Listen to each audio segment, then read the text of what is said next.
Hello, and a huge thank you for having me be a part of your day, starting with Oracle, of course, as our host, and also to each of you tuning in. I appreciate the privilege of your time and do promise to be brief. By way of introduction, I am PwC's Deputy Consulting Leader, as well as the leader of our Industrial Products and Services Business Unit, which is home, as the name would suggest, to our clients in the industrials, energy, and utility spaces.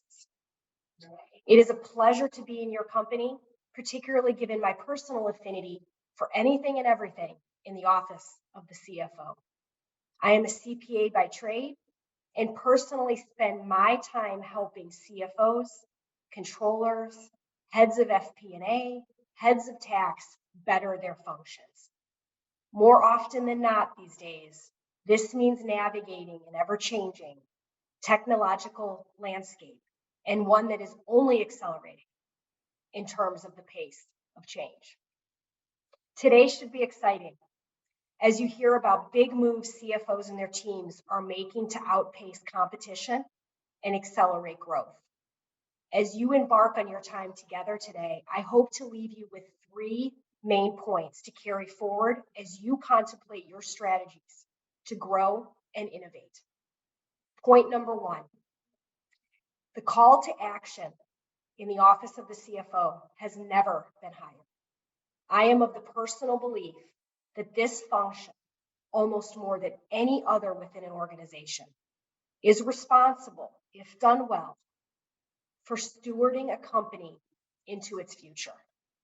And never has the time for that been more critical in the face of high degrees of uncertainty, courtesy of a global pandemic, and most recently here in the United States, as we move forward with the new administration post-election.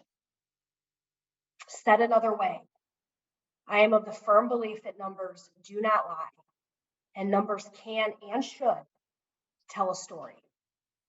It is this role as storyteller that is so important in an organization, and that is exactly where the office of the CFO comes in, to get it done completely, to get it done accurately, to get it done right. Which brings me to my second point.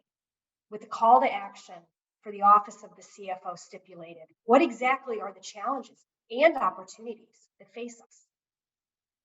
In order to address this, I will call upon some information that PwC has gathered through a series of periodic pulse surveys with our clients that are intended to track changing sentiment among the business executive community.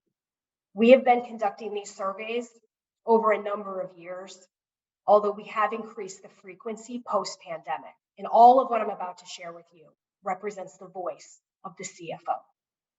First, on the role of technology.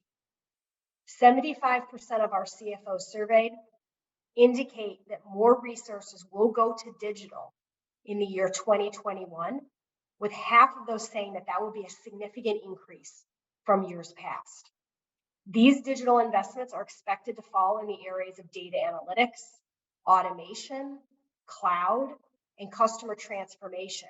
And perhaps not surprisingly in a post-pandemic world, that work on the customer side focused on accelerating revenue growth over the next year. As I reflect on this data point, 75% is worth pausing on, particularly in the backdrop of an increasingly capital-constrained world. Continuing on this investment thread, other top areas cited are cyber, risk management, tax scenario planning, and domestic expansion, which of course speaks to the notion of changing business models.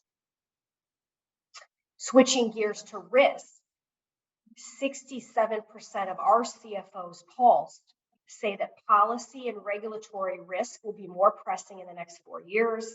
And since it is timely, the election in the United States, anyway, has not fundamentally changed the risk landscape when it comes to compliance risk, third-party disruption, cybersecurity, and brand and reputational concerns. In other words, these will be as pressing as they were over the last 4 years. Now, this brings me to my third point.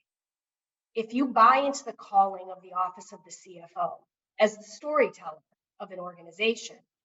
And in the backdrop of some of these more macro trends and risks, what can you do to control your destiny? The first point I would make is to be highly engaged in the context of your company's digital investments. Knowing that capital is scarce, yet business imperatives are high, any investment made in this space has to generate a return and put your company in a better position to navigate its environment and make big moves, whether that be fundamental business model or portfolio decisions, or even just running the company better. These investments can be generational in nature and need to be treated as such. So demand a compelling business case, one that drives value for your organization, for whatever moves you are making. Along these lines, whatever that compelling case is, demand incremental value achievement along the way, not at the very end. These days, there are ways to craft digital undertakings to return value incrementally to your end users, and that should be the norm, not the exception.